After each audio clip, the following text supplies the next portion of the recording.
Hey, who are you? How come you're in here?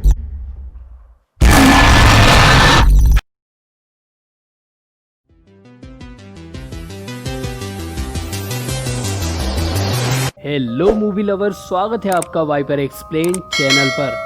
सबसे पहले मैं आप सभी से माफी मांगना चाहूंगा क्योंकि इस चैनल पर कुछ दिनों से कोई भी वीडियो नहीं आई है। अबे साले तभी मेरा मतलब 1 महीने से इस चैनल पर कोई भी वीडियो नहीं आई है, लेकिन अब सब कुछ ठीक है और मैं वीडियो रेगुलर डालने की कोशिश करूंगा। तो उन लोगों का थैंक यू जो इस चैनल को छोड़कर नहीं गए, और उनका भी जिन्होंने इस चैनल को अभी अभी सब्सक्राइब किया है। तो चलिए शुरू करते हैं एक्सप्लेनेशन। और आज हम देखेंगे एक फाउंड फुटेज हॉरर फिल्म जिसका नाम है ग्रेव एनकाउंटर्स। जिन्हें नहीं पता उन्हें बता दूं कि फाउंड फुटेज मूवीज इस तरह शूट की जाती है जैसे ये सारे हॉरर इंसिडेंट्स किसी के साथ रियल लाइफ में हुए हों, जैसे पैरानॉर्मल एक्टिविटी या रेक मूवी, जिससे हमें ये फिल्म काफी ज्यादा रियलिस्टिक फील देती है और ऑडियंस को और ज्यादा डर लगता है। ये फिल्म रिलीज की गई थी 2011 में और काफी हिट भी हुई थी, और 1 साल बाद ही इसका सीक्वल भी रिलीज किया गया है। ये कहानी है लेंस की, जो एक रियलिटी शो रन करता है जिसमें लेंस और उसका क्रू ऐसी जगह पर जाता है जहां पर पैरानॉर्मल एक्टिविटी या बेसिकली भूतिया घटनाएं होती हो। इस शो का नाम है ग्रेव एनकाउंटर्स, और एक एपिसोड के लिए ये लोग एक बहुत ही पुराने मेंटल हॉस्पिटल में जाते हैं जो कि यहाँ के लोगों के हिसाब से हॉन्टेड है, जो कि सच है। अब लेंस और उसका क्रू इस भूतिया हॉस्पिटल में सरवाइव कर पाएंगे या नहीं, ये जानने के लिए वीडियो एंड तक जरूर देखें। कहानी शुरू होती है ग्रेव एनकाउंटर शो के प्रोड्यूसर जेरी के इंटरव्यू से। जेरी हमें बताते हैं कि कैसे ये शो 5 एपिसोड के बाद ही कैंसिल कर दिया गया था, क्योंकि 6ठे एपिसोड की शूटिंग के दौरान लेंस और उसका क्रू हमेशा के लिए गायब हो गया। कुछ समय बाद इन्हें उस क्रू का रॉ फुटेज मिला, जिसको एडिट कर इन्होंने एक फिल्म बनाई है। जेरी ये भी कहता है कि इस फिल्म में इनके क्रू के साथ जो कुछ भी हुआ वो सब बिल्कुल रियल है, और इसके बाद वो फिल्म प्ले की जाती है। सबसे पहले हम देखते हैं लेंस को, जो इस शो का होस्ट है। CCTV operator Matt, cameraman TC और तंत्र मंत्र के स्पेशलिस्ट सासा और ह्यूस्टन। लेकिन असल में ये सब फेक है और किसी को पैरानॉर्मल एक्टिविटी और भूतों के बारे में कोई जानकारी नहीं है, और इनके पिछले सभी एपिसोड भी फेक थे। अगले एपिसोड के लिए ये एक मेंटल हॉस्पिटल के पास आए थे। ये हॉस्पिटल कई सालों से बंद पड़ा है, लेकिन ऐसी अफवाह है कि रात में इस हॉस्पिटल से मरीजों के हंसने की आवाजें आती हैं। मॉर्गन बताते हैं कि इस हॉस्पिटल में ऐसे मरीजों को लाया जाता था जिनकी दिमागी हालत काफी ज्यादा खराब होती थी, और इन मरीजों को यहाँ ठीक से खाने को भी नहीं दिया जाता था।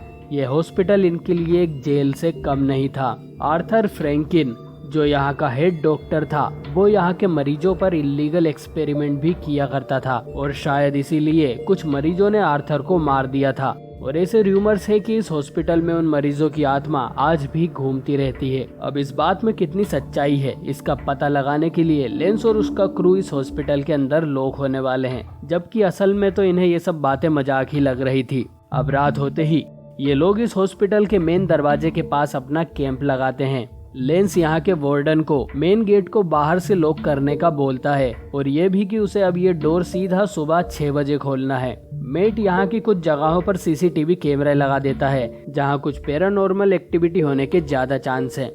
शुरू के कुछ घंटों तक इन्वेस्टिगेशन करने पर इन्हें कुछ नहीं मिलता। इस हॉस्पिटल के नीचे कुछ टनल्स भी थे जो दूसरी बिल्डिंग से कनेक्टेड थे। कुछ देर बाद जब टीसी अकेला था तब उसके पीछे एक डोर अचानक से बंद होता है। ये देख टीसी थोड़ा डर जाता है और लेंस और सासा इस घोस्ट से संपर्क करने की कोशिश करते हैं, और अचानक ही सासा के बाल को कोई अनदेखी ताकत हिलाती है, जिसे देख सब बुरी तरह डर जाते हैं, और सबको अब यकीन हो गया था कि यहाँ सच में कुछ है।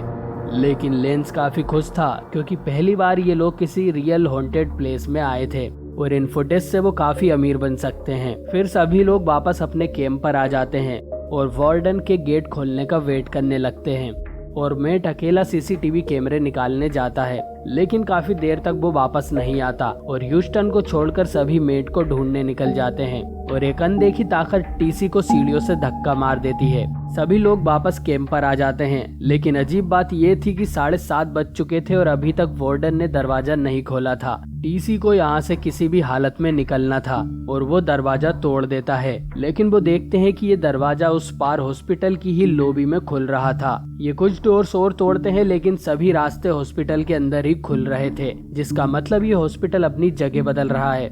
इसकी विंडोज पर भी बार्स लगे थे और छत पर जाने का रास्ता भी सील था। अब सबको रियलाइज होता है कि ये सभी लोग इस हॉस्पिटल में फंस चुके हैं। एक अजीब बात ये भी थी कि दोपहर होने के बाद भी हॉस्पिटल के अंदर रात ही थी।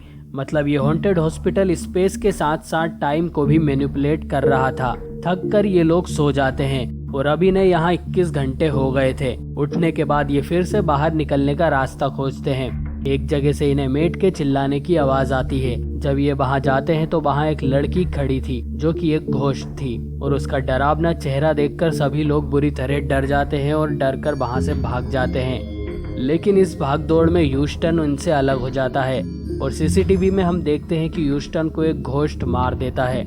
लेंस, टीसी और सासा एक जगह जाकर छुप जाते हैं और कुछ घंटों बाद देखते हैं कि उनकी कलाई पर मरीजों का बैंड आ गया था, जैसे ये लोग यहाँ ट्रीटमेंट करवाने आए हो। ये फिर से रास्ता ढूंढने निकल पड़ते हैं क्योंकि इनके पास कोई और ऑप्शन था ही नहीं। और एक रूम में इन्हें मेट मिल जाता है जिसने मरीजों जैसे कपड़े पहने हुए थे और वो पूरी तरह मेंटली डिस्टर्ब हो चुका था। मेट कहता है कि वो सब यहाँ से निकल सकते हैं, उन्हें बस अपना ट्रीटमेंट करवाना होगा, ऐसा उसे बताया गया है। कुछ देर बाद इनके रूम में कई सारे शैतानी हाथ हमला करते हैं और इन्हें यहाँ से भी भागना पड़ता है। ये भागकर एक दूसरे रूम में जाते हैं। अब इस रूम में एक लड़की ने बाथ टब में डूबकर सुसाइड कर लिया था। मेट और टीसी जब उस बाथ टब के पास खड़े थे तब उसमें से एक लड़की निकलती है और टीसी को अपने साथ डुबा लेती है और टीसी और वो लड़की दोनों ही गायब हो जाते हैं। अब लेंस और सासा को एक एलिवेटर मिलता है। लेंस उसे खोलने के लिए एक बार लेने जाता है। लेंस को अभी भी उम्मीद थी कि शायद वो लोग टनल से बाहर निकल सकते हैं। वो एक लोहे का बार निकालता है और इसी रूम में उस पर एक मरीज का घोस्ट हमला कर देता है। लेंस वहां से भाग आता है और लिफ्ट ओपन करता है, लेकिन उस मरीज का घोस्ट इन पर फिर से हमला करता है। सासा और लेंस उसे किसी तरह डोर के बाहर रोक लेते हैं और इधर मेट, जो पूरी तरह निराश हो चुका था, एलिवेटर से कूदकर सुसाइड कर लेता है। अब सिर्फ लेंस और सासा ही बचे थे। ये दोनों एलिवेटर की सीढ़ी से नीचे टनल में पहुंच जाते हैं और दोनों टनल में एक तरफ बढ़ने लगते हैं। लेकिन क्योंकि हॉस्पिटल की स्पेस बदलती रहती है, ये टनल और ज्यादा लंबी होती जा रही थी। लेंस कहता है कि वो पूरा दिन इस टनल में चले हैं, लेकिन फिर भी वो यहाँ से बाहर नहीं निकल पाए हैं और ये हॉस्पिटल इन्हें बाहर निकलने नहीं देगा। सासा बुरी तरह बीमार हो गई थी और लेंस भी अब होपलेस हो चुका था। जब ये दोनों सो रहे थे तो अचानक टनल में फोग आता है और ये फोग हटता है तो हम देखते हैं कि सासा भी गायब हो गई थी। अब सिर्फ लेंस अकेला ही बच गया था। कुछ घंटे और चलने पर लेंस भी अपना मानसिक संतुलन खो बैठता है और पागलों की तरह चिल्लाकर भूतों से कहता है कि वो उसे मार दें और फिर बेहोश हो जाता है। लेकिन जब इस बार वो जागता है तो देखता है उसके सामने एक डोर था। लेंस उस डोर के अंदर जाता है और ये डॉक्टर आर्थर का ऑफिस था। लेंस को यहाँ कुछ मरीज के फोटो मिलते हैं जिनके ब्रेन पर डॉक्टर आर्थर ने इलीगल एक्सपेरिमेंट्स किए थे। इस ऑफिस में उसे एक प्लेस मिलता है जहाँ तंत्र मंत्र का सामान पड़ा था और एक काला जादू की बुक भी थी, जिससे ये साफ हो जाता है कि डॉक्टर आर्थर इन मरीजों पर शैतानी रिचुअल भी करता था और इसी वजह से डॉक्टर और इन मरीजों की आत्मा हमेशा के लिए इस हॉस्पिटल में कैद होकर रह गई है। लेंस के सामने अचानक डॉक्टर आर्थर और कुछ नर्स की आत्मा प्रकट होती है और अब वो ट्रीटमेंट की तैयारी कर रहे थे और अगला नंबर लेंस का था। और फिर हम लेंस के चिल्लाने की आवाज सुनते हैं। एक आखिरी बार लेंस कैमरे पर आता है और कहता है उसका ट्रीटमेंट हो चुका है और अब वो घर जा सकता है और ये फिल्म यही खत्म हो जाती है। अब क्या लेंस सच में घर जा पाएगा या उसकी किस्मत में कुछ और ही भयानक लिखा है, यह हमें पता चलेगा इसके सेकंड पार्ट में।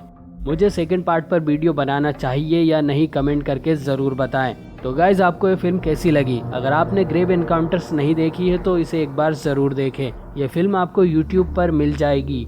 तो दोस्तों, ये वीडियो यहाँ तक देखने के लिए शुक्रिया। इसका मतलब आपको ये वीडियो पसंद आई है तो इसे लाइक करें और कमेंट करके जरूर बताएं ताकि मुझे अगली वीडियो जल्द से जल्द लाने की मोटिवेशन मिले। और अगर आप चैनल पर नए हो तो इसे सब्सक्राइब जरूर करें।